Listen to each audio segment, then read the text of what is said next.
Bonjour à vous.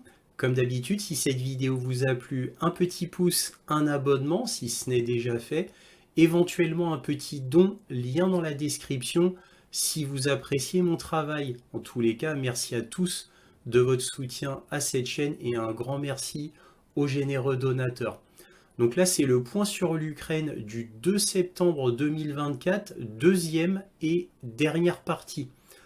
Donc dans cette deuxième et dernière partie, il n'y aura ni conclusion, ni carte militaire. Donc il y aura juste une introduction qui vous donne un petit peu une présentation des articles que je vais vous montrer. Et ce sera tout. Donc mon introduction sera peut-être un petit peu longue, mais en tous les cas, je m'arrêterai là puisque j'en ai beaucoup parlé de Kursk, des affaires ukrainiennes. Le plus, on va dire, côté militaire, le F-16, le front, j'en ai déjà beaucoup parlé. Donc là, ce sont surtout des articles divers où il n'y a pas besoin d'une grande analyse.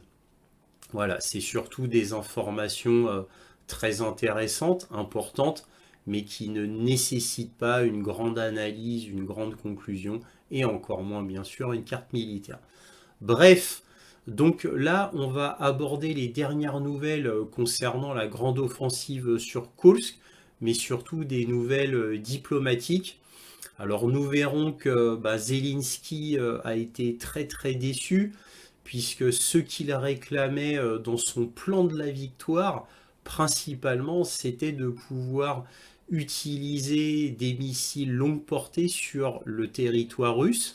Alors il avait fait une liste des cibles, on va dire russes, qu'il voulait frapper, mais apparemment, fin de non-recevoir, le porte-parole du Pentagone, Pat Ryder, a dit que ben non, il n'y aurait toujours pas d'autorisation des États-Unis quant à l'utilisation de missiles longue portée en Russie, quelle que soit la cible.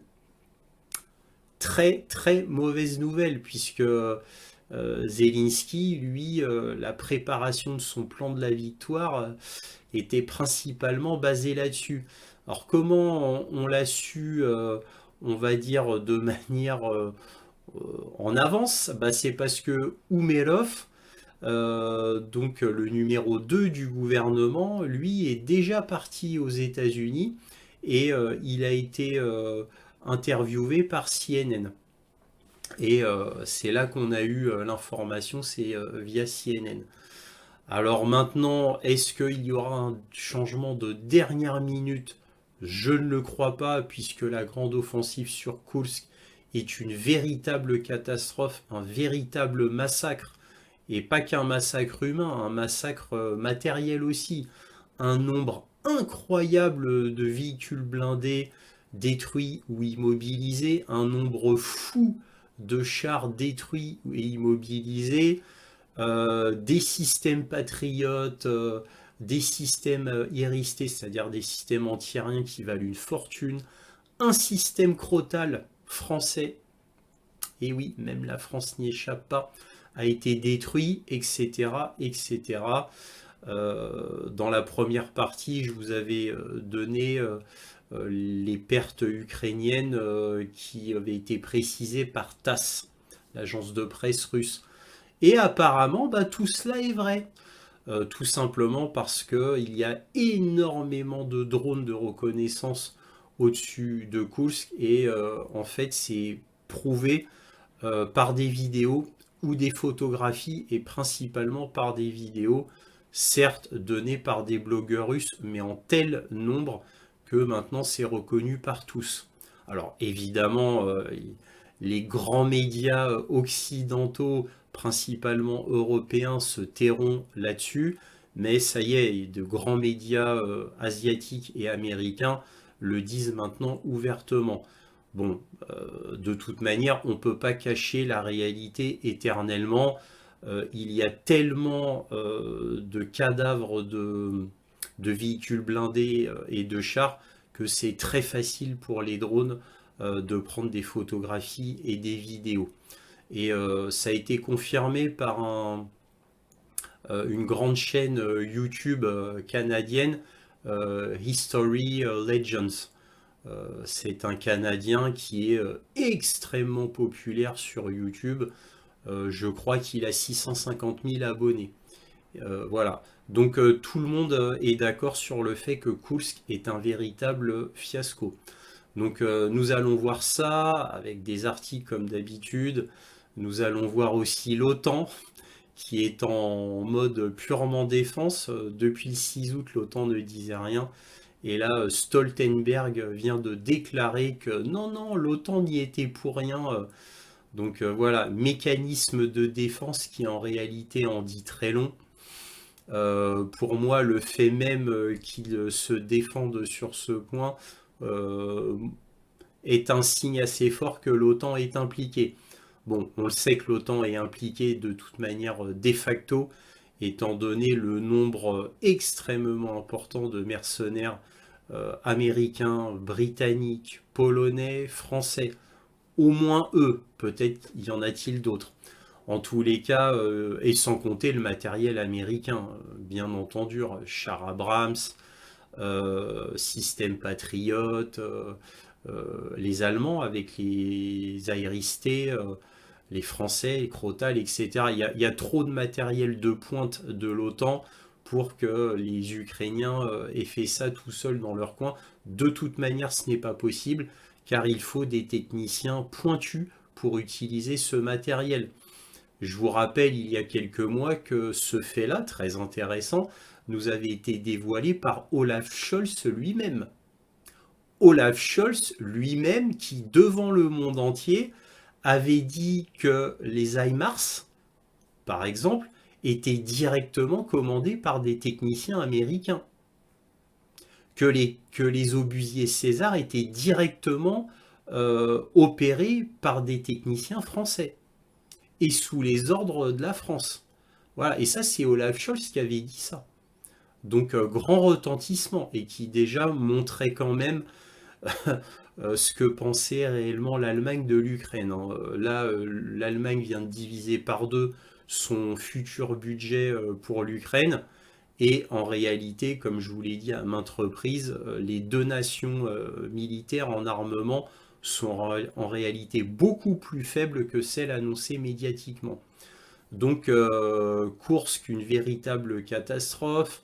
Le Pentagone qui, entre guillemets, hein, ça c'est son mémo, envoie bouler Zelensky quant aux frappes en profondeur avec des missiles sur territoire russe. Rien que ce fait-là, déjà, est la plus grande mauvaise nouvelle pour Kiev, puisqu'il comptait vraiment, vraiment là-dessus. Les F-16, on a vu en première partie ce que ça a donné. Inutile d'en parler plus en avant. Bref, et nous parlerons aussi de l'ex-premier ministre ukrainien qui avait fui l'Ukraine lors du coup d'État fin 2014 et qui, depuis la Russie, donne des nouvelles concernant l'histoire de l'Ukraine, comment ça s'est passé, le coup d'État américain à Kiev, le bataillon Azov, comment les néo-nazis ont pris possession du gouvernement ukrainien, avec l'aide directe de Jeffrey Payette, c'est-à-dire l'ambassadeur américain à l'époque, et de Victoria Nuland à l'époque. Donc l'ex-premier ministre ukrainien, hein, je dis bien ukrainien, hein, donc qui s'était réfugié en Russie, s'était exilé en Russie, lui, là, il vient d'être condamné par l'Ukraine pour trahison, pour avoir diffusé de fausses informations pouvant entraîner un sentiment anti-gouvernement Kiev en Ukraine. Donc voilà, il n'y a que maintenant que l'Ukraine se réveille et le condamne pour trahison. Cet ex-premier ministre ukrainien.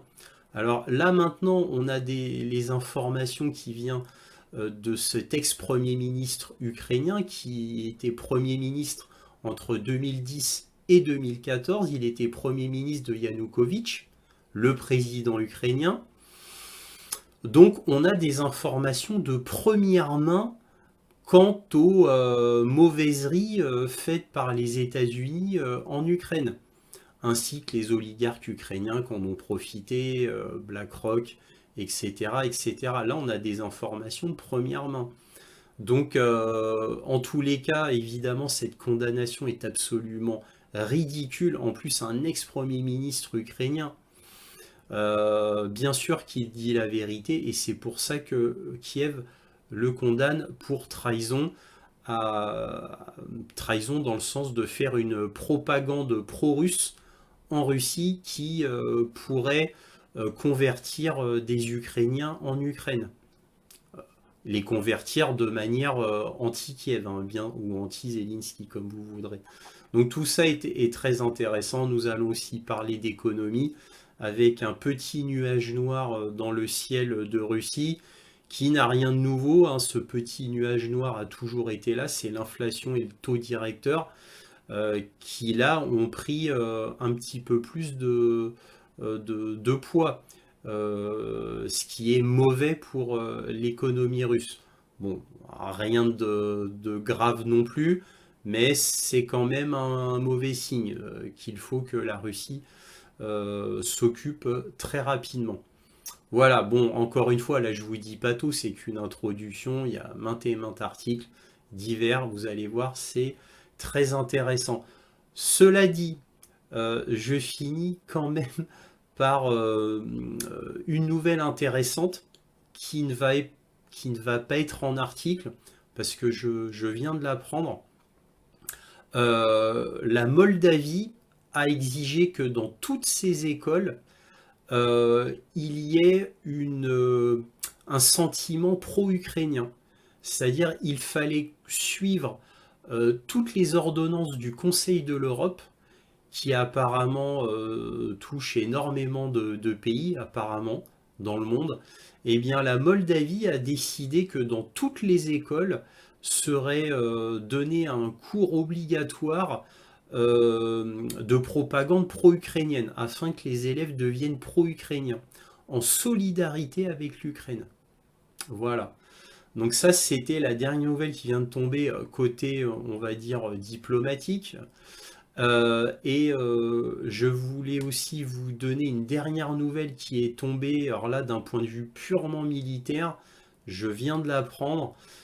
Apparemment, Zelensky a décidé de retirer la 72e brigade mécanisée d'Ougledar, qui est là depuis près de 3 ans, d'après ce que j'ai compris. Et en gros, il y a jamais eu de rotation à Ougledar, hein. Vraiment, c'est la forteresse dont je vous parle chaque semaine depuis 2 ans et demi. Et 2 ans, pardon, pas 2 ans. Et donc Ougledar apparemment bah, va tomber.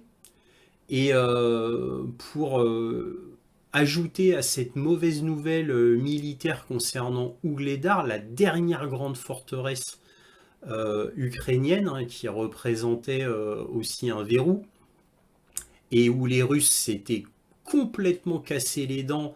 Les plus grandes mésaventures russes, c'était sur Ougledar. Les plus grandes, je dis bien. Donc ils avaient fait des erreurs tactiques, il y a eu beaucoup de véhicules blindés détruits, des chars, etc. pour prendre Ougledar, et ils avaient arrêté depuis un an, plus d'un an, d'essayer de prendre Ougledar. Et ils avaient essayé de faire une tenaille. Et ils sont en train de faire une tenaille autour d'Ougledar. Et Ougledar apparemment est tellement épuisé, c'est tellement la fin, que Zelensky aurait décidé de retirer donc une brigade d'Ougledar. Et d'après ce que j'ai compris, donc cette brigade, c'est une brigade d'élite, une des meilleures d'Ukraine. Donc ça sent la fin pour Ougledar.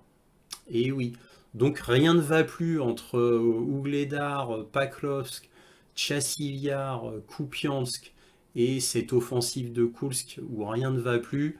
Ça y est, là on atteint le point de rupture à mon avis. En tous les cas, quand Ougledar tombera, et apparemment ça ne saurait tarder, puisque certains blogueurs russes disent qu'il va y avoir une offensive russe sur Ougledar. Ceci expliquerait peut-être cela, le fait qu'Ougledar soit tellement épuisé, puisque ça fait environ 2 ans que Ougledar est plus ou moins cerné, parce qu'en réalité, les routes d'approvisionnement sur Ougledar étaient perpétuellement bombardées. Donc, un approvisionnement tout du moins très difficile. Donc, Ougledar a toujours été très isolé et avant qu'on parle de Chassiviar, etc., c'était avec Bakhmout l'endroit le plus important puisque c'était, encore une fois, je le répète, un des endroits les plus importants puisque c'était la dernière forteresse ukrainienne. Symbole très fort. Et bon, vous ne le savez peut-être pas, mais dans les journaux ukrainiens et dans les médias ukrainiens, Ougledar est un énorme symbole. Donc je le souligne ici. C'est un symbole d'invulnérabilité ukrainienne. Ça a été un symbole beaucoup dans les journaux ukrainiens que je lis. J'en lis 4 ou 5 par jour. Euh, Ils en parlent beaucoup.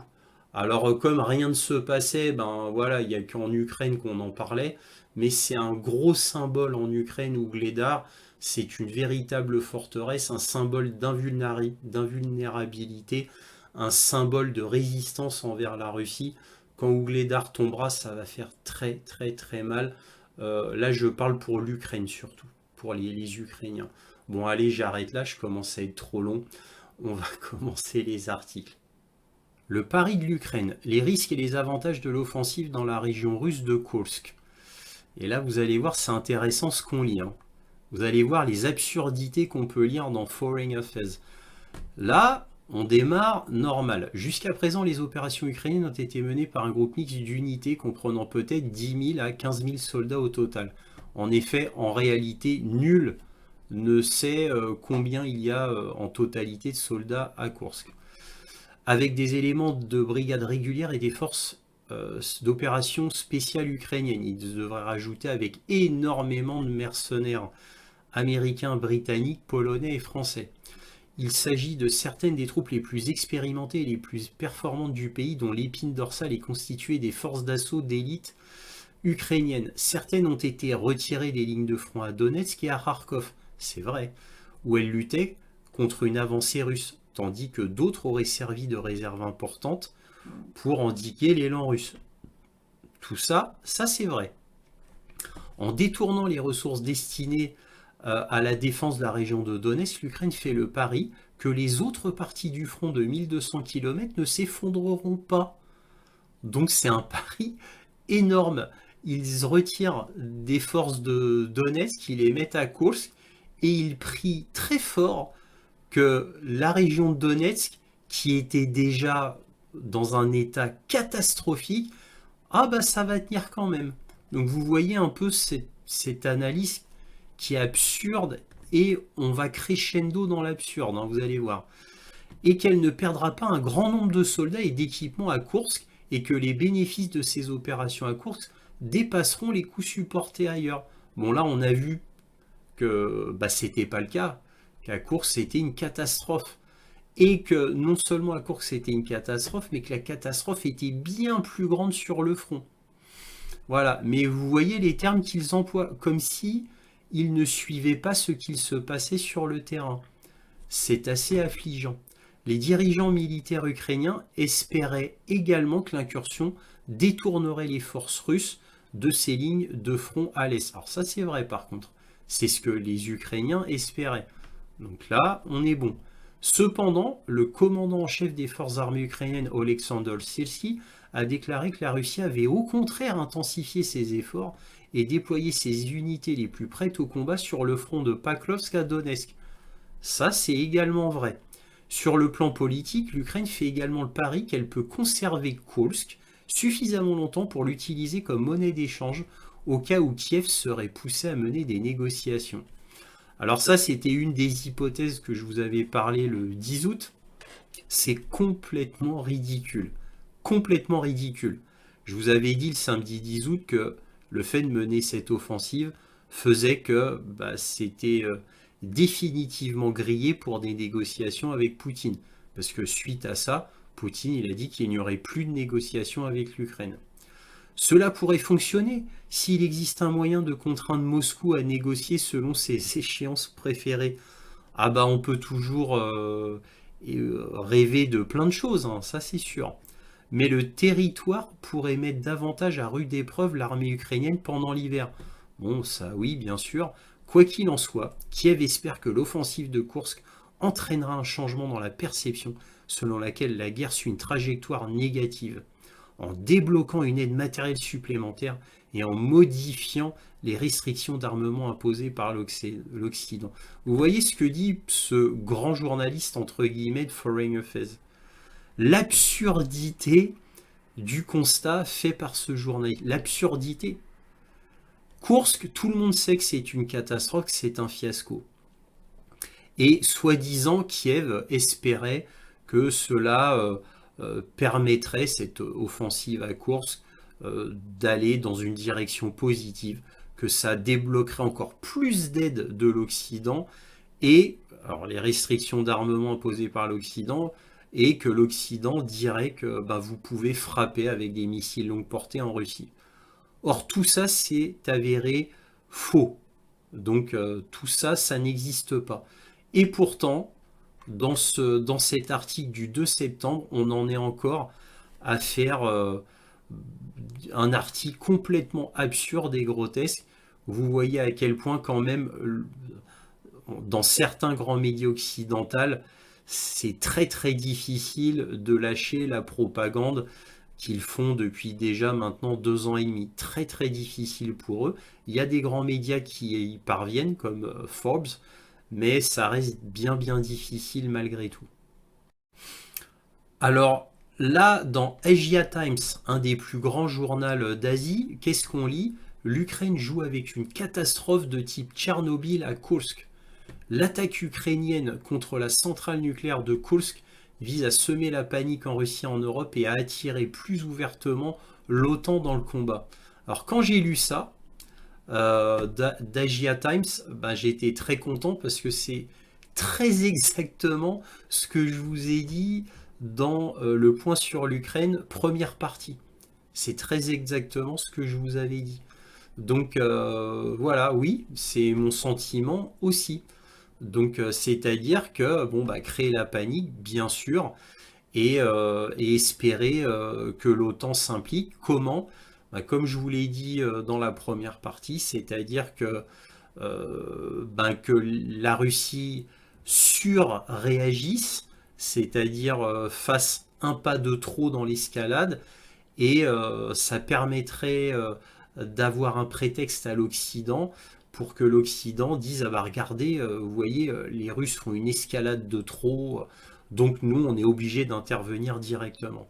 C'est ce qu'espère Kiev, c'est pour ça que Kiev ne cesse de provoquer la Russie, et la meilleure provocation qui a été faite à ce jour, c'est le lancement d'attaques MS sur une plage en Crimée, qui a fait de gros dégâts et des dégâts civils bien évidemment. Et pourtant, malgré tout, Poutine n'a pas surréagi malgré tout. Alors, Kiev espère que cela se produira sur une centrale nucléaire. Nous verrons bien. Alors là, vous voyez, DPA International nous dit le chef de l'OTAN, l'Ukraine n'a pas coordonné l'offensive de Kursk à l'avance. Alors voilà, alors ça a été lancé le 6 août, hein, Kursk, et au 2 septembre, pardon, au 31 août, le chef de l'OTAN, Stoltenberg, se réveille et se défend que l'OTAN est intervenu dans l'offensive de Kursk. Alors pourquoi il se défend? Bah, tout simplement parce qu'il y a tellement de médias à l'international qui parlent de l'implication de l'OTAN dans la grande offensive de Kursk. Hein, n'oubliez pas, dans la première partie du point sur l'Ukraine, je vous ai montré un site américain, Military Watch Magazine, qui témoignait qu'il y avait des mercenaires français, polonais, britanniques et américains. Voilà, et donc à un moment donné, l'affaire devient tellement pressante, hein, ça infuse un petit peu partout. Donc là, l'OTAN s'était senti obligé de se défendre sur ce point pour arrêter que la mayonnaise monte quant à ces rumeurs qui devenaient de plus en plus solides sur la participation de l'OTAN. N'oublions pas les systèmes patriotes, Crotal, Iristé allemand, etc., les Bradley, les chars Abrams M1, les Challenger 2. Bon, tout ça montrait une forte participation de l'OTAN. Et donc, pour rassurer les peuples occidentaux, ben, fallait leur dire non, non, vous inquiétez pas, c'est l'Ukraine qui se débrouille toute seule.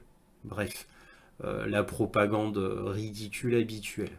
Alors là, on a le journal allemand DW qui nous dit les jeunes Ukrainiens se préparent à une guerre de longue haleine. Alors là, c'est toute une vidéo qui est un peu longue, elle dure 4 minutes, j'ai pas le temps de vous la présenter. Mais en gros, bon, je peux la montrer vite fait quand même. Mais en gros, on vous montre un camp d'entraînement, voilà. Et donc, ce camp d'entraînement entraîne les Ukrainiens, les jeunes Ukrainiens de 12 à 18 ans. Et donc, ce camp d'entraînement est très intéressant. Alors, vous voyez, hein, filles et garçons. Ah bah ça, c'est pour préparer la jeunesse ukrainienne à combattre la Russie. Voilà. Alors il y a des camps d'entraînement comme ça, un peu partout, mais ils sont dans l'ouest de l'Ukraine, hein, bien sûr.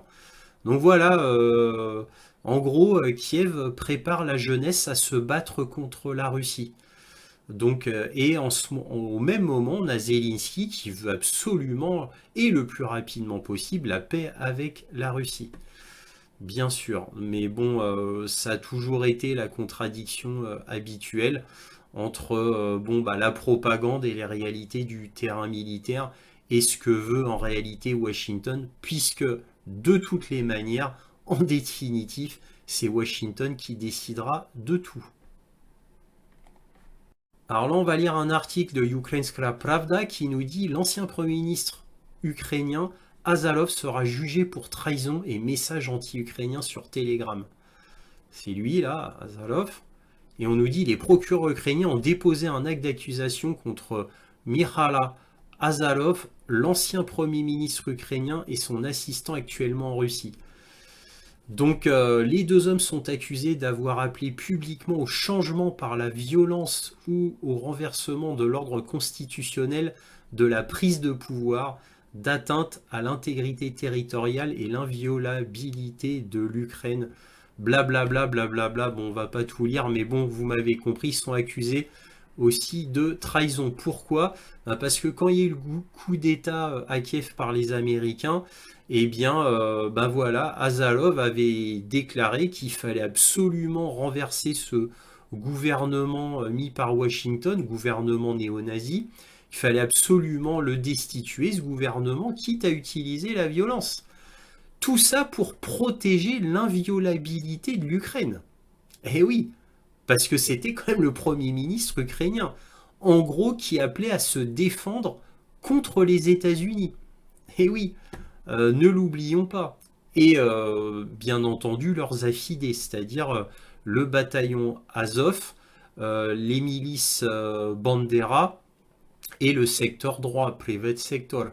Voilà, ne l'oublions pas quand même, hein. Je l'ai dit tellement de fois cette histoire, je ne vais pas la répéter ici.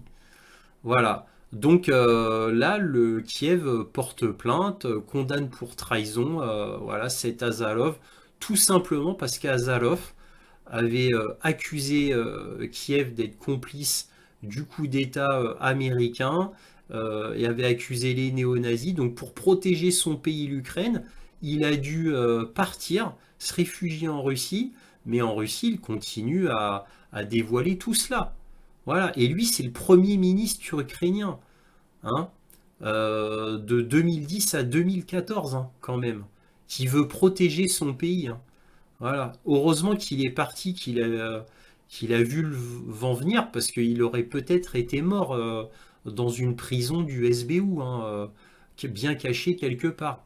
Heureusement qu'il a fui, cet homme-là. Un dernier mot, on peut saluer quand même le grand courage d'Azarov, quand même, hein, d'avoir dénoncé tout cela publiquement et d'avoir réussi à fuir malgré les dangers, hein. parce que fuir d'un pays pris comme ça par des néo-nazis, la CIA présente, ce n'était pas sans risque, hein. Il aurait très bien pu dire ah bah je me couche, je fais comme tous les autres, je fais comme le maire de Kiev, là, l'ancien boxeur, je me couche, oui oui, j'obéis, j'obéis. Il aurait pu faire ça, jouer la facilité, se mettre des millions dans la poche comme tous ceux qui ont baissé la tête et qui ont suivi jusqu'à maintenant. Il aurait pu faire ça, mais non. Il est parti dignement, bravement et avec un grand courage. Saluons cet homme. Alors là, une information très intéressante qui vient de Business Insider qui nous dit Zelensky a déclaré que l'Ukraine avait effectué son premier essai d'une nouvelle arme, son premier missile balistique, purement ukrainien, soi-disant, hein.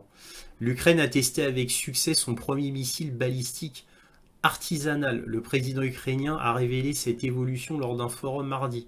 Il existe peu d'informations sur cette arme, mais elle constitue la dernière innovation ukrainienne.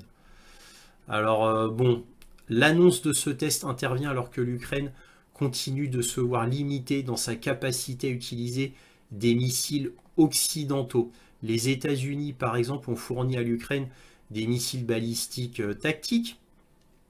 Donc là, on nous dit GM 140, également connu sous attaque MS, mais ont interdit à Kiev d'utiliser ces armes pour frapper des cibles au-delà de ses frontières.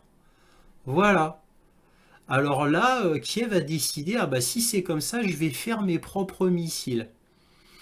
Alors maintenant, alors là je vous donne ma petite analyse quand même. Là, il y a deux options. Soit réellement l'Ukraine met ses meilleurs ingénieurs et fait son propre missile balistique à longue portée pour pouvoir frapper la Russie. C'est possible, même si j'y crois pas beaucoup. J'y crois pas beaucoup, mais ça reste possible. Autre possibilité, l'Occident dit ah non, interdit, interdit pour éviter de se mouiller avec la Russie qui est une escalade et un vrai casus belli, mais en réalité aide l'Ukraine à fond pour faire ses propres missiles balistiques, en donnant les informations techniques, en envoyant des ingénieurs là-bas pour aider les Ukrainiens, etc. etc. Voilà. Connaissant Washington, j'opte pour la deuxième option, personnellement. Maintenant, évidemment, chacun peut se faire son opinion, mais me concernant, je suis relativement persuadé que c'est ça. Parce que je vois pas comment l'Ukraine, en quelques mois, pourrait tout d'un coup avoir des missiles balistiques sortis de nulle part. Une recherche et développement de quelques mois, fabrication de prototypes, test en situation réelle, suivi d'une production de masse, tout ça prend des années. Et l'Ukraine, depuis l'ère soviétique, n'a jamais fait ça. L'Ukraine s'est reposée sur ses stocks de l'Union soviétique. Jamais elle a fait ça. Donc pour moi, sans une aide occidentale intense et puissante, je ne vois pas comment il pourrait y arriver. Et là, tout d'un coup, on apprend qu'il y a eu un premier essai d'une nouvelle arme. Ça sort de nulle part, cette information. Et cette nouvelle arme, bon, bah voilà, a été testée avec succès. Voilà. Alors évidemment, peut-être que c'est déjà dans les tuyaux depuis des mois et des mois cette affaire, hein, voire des années, hein. Je ne sais pas, bon, des années j'exagère, mais depuis au moins des mois. Ça c'est bien possible. Ce qui expliquerait qu'ils en soient déjà à ce stade, c'est-à-dire d'un prototype fonctionnel. Voilà. Mais bon, ce n'est que mon avis. Là, un article de Politico intéressant sur les frappes ukrainiennes. Des drones ukrainiens ciblent une raffinerie et des centrales électriques près de Moscou selon la Russie. L'offensive de drones intervient une semaine après l'attaque massive de missiles et de drones de la part de la Russie. L'Ukraine a lancé des drones contre des centrales électriques et une raffinerie près de Moscou lors d'une attaque nocturne, a indiqué Moscou. Le ministère russe de la Défense a déclaré sur Telegram que les systèmes de défense aérienne du pays ont abattu 158 drones ukrainiens, c'est énorme, hein, au-dessus de 15 régions russes, dont 9 au-dessus de la capitale russe et de sa région. La centrale électrique de Khonakovo et la raffinerie de pétrole de Moscou étaient des cibles spécifiques de l'attaque selon des responsables russes. Le maire de Moscou, Sergei Sobyanin, a déclaré que les drones avaient provoqué un incendie dans la raffinerie, selon Reuters. Donc, raffinerie de Konakovo et raffinerie de pétrole à Moscou, c'était les cibles de Kiev en représailles évidemment de l'attaque massive. Hein, vous voyez, centrale électrique et raffinerie de pétrole, typique, typique parce que ça a été des cibles privilégiées de Moscou quand ils ont envoyé l'attaque massive. Alors, surtout le réseau électrique, mais aussi des dépôts d'essence, des dépôts de pétrole, etc. Hein. Donc il y a eu tout ça. Donc Kiev a voulu rendre l'appareil. Mais apparemment, voilà, des 158 drones envoyés dans 15 régions, bah, apparemment, il n'y a que dans une raffinerie de pétrole, c'est-à-dire à Moscou, où il y a eu un incendie. Donc tout ça pour ça. Alors évidemment, ça va pas changer la donne, ça c'est certain. Alors là, c'est très très intéressant. Parce que là, on a un tweet de Andriy Yermak, qui est le numéro 2 de Kiev. Et que nous dit Andriy Yermak? Il nous dit qu'il rencontre Alexandre Soros, c'est-à-dire le PDG de Open Society. Hein, il a remplacé son père, hein, George Soros. Et donc on voit Alexandre Soros qui est avec Andriy Yermak, hein, carrément. Et qu'est-ce qu'on lit en anglais? On dit que Andriy Yermak, hein, il dit que bon bah on a discuté d'une coopération sur les problèmes importants de l'Ukraine. C'était à propos de la formule de paix, hein, la formule de paix que veut faire Zelensky, le plan de la victoire, hein, comme l'appelle Zelensky. Donc là, voilà, là on a Alexandre Soros, donc Alex Soros, qui nous dit ah, c'est bon de revenir à Kiev malgré les bombardements de la Russie, l'attaque criminelle contre l'infrastructure électrique de Kiev. Je travaille avec Andriy Yermak et d'autres dans le cabinet présidentiel sur des problèmes critiques concernant le futur du pays. Vous vous rendez compte un petit peu? Lui, il travaille comme s'il était un ministre au sein du gouvernement de Kiev. Et il n'est que le PDG de l'Open Society de George Soros. Bon, Open Society qui travaille main dans la main avec la CIA et qui a pour but de renverser les gouvernements qui ne vont pas dans la bonne mouvance occidentale, bien sûr.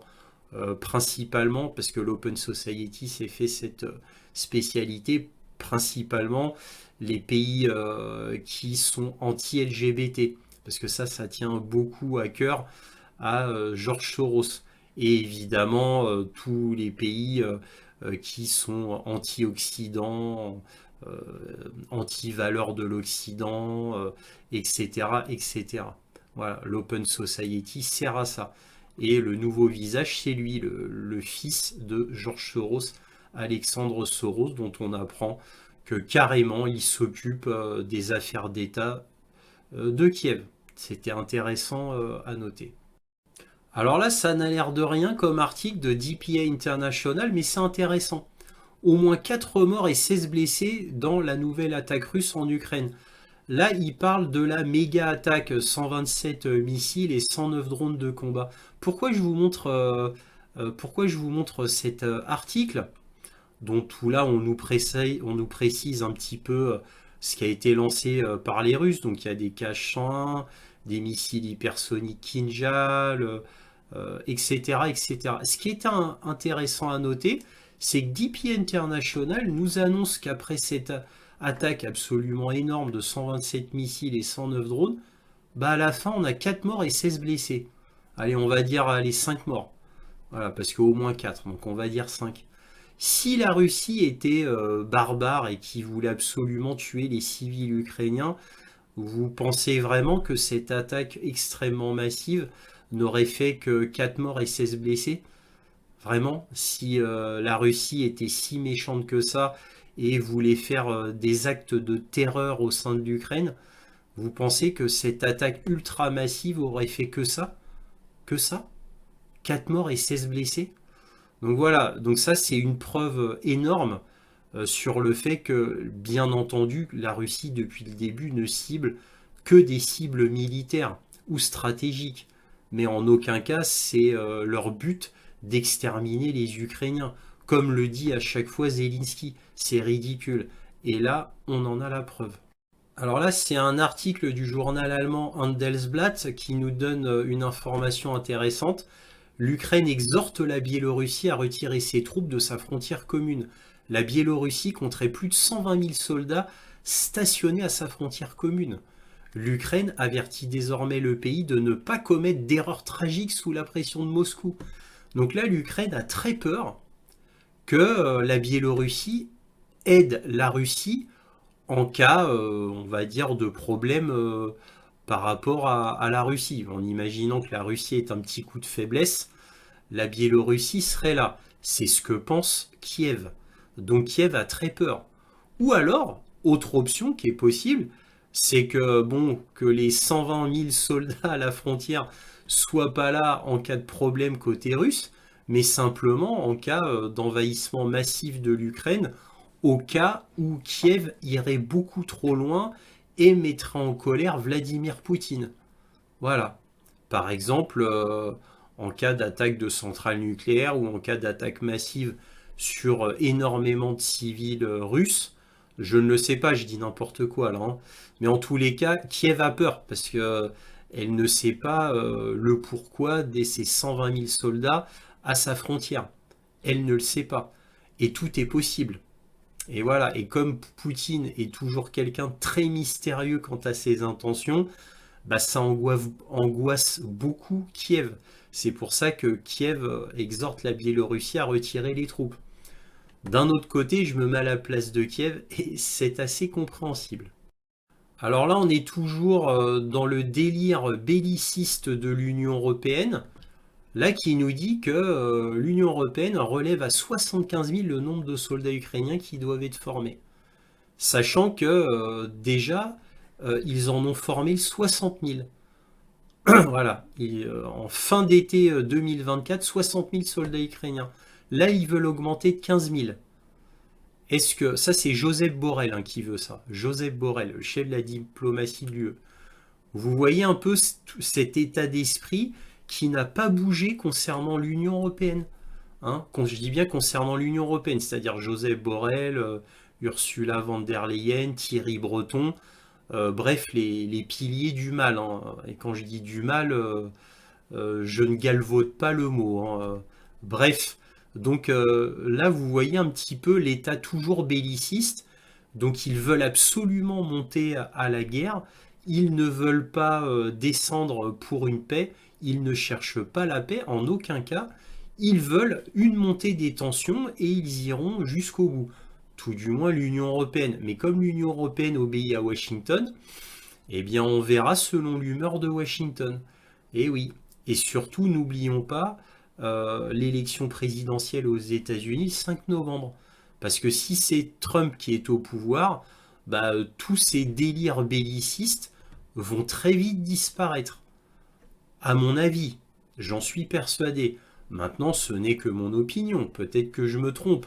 Et que dans leur folie jusqu'au boutiste, il y aura peut-être une fuite en avant de l'Union européenne qui ira jusqu'au bout, quitte à ruiner tous les peuples européens pour sa guerre future avec la Russie. Peut-être qu'ils iront jusque-là, avec un Joseph Borrell, un Thierry Breton et une Ursula von der Leyen, j'ai envie de vous dire, tout est possible, hein. Même le plus absurde, hein. Évidemment, à notre détriment, nous, Européens, bien entendu, comme d'habitude. Et je finis par un dernier article de Business Insider qui va être économique. Donc là, on nous dit que grosse attaque par les Russes, bien évidemment, que ça a coûté cher à la Russie. Et là, qu'est-ce qu'on lit?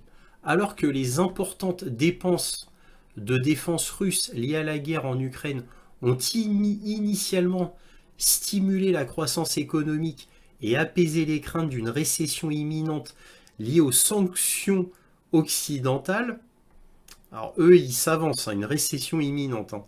Elles ont désormais conduit à une inflation galopante qui a atteint 9,1% en juillet.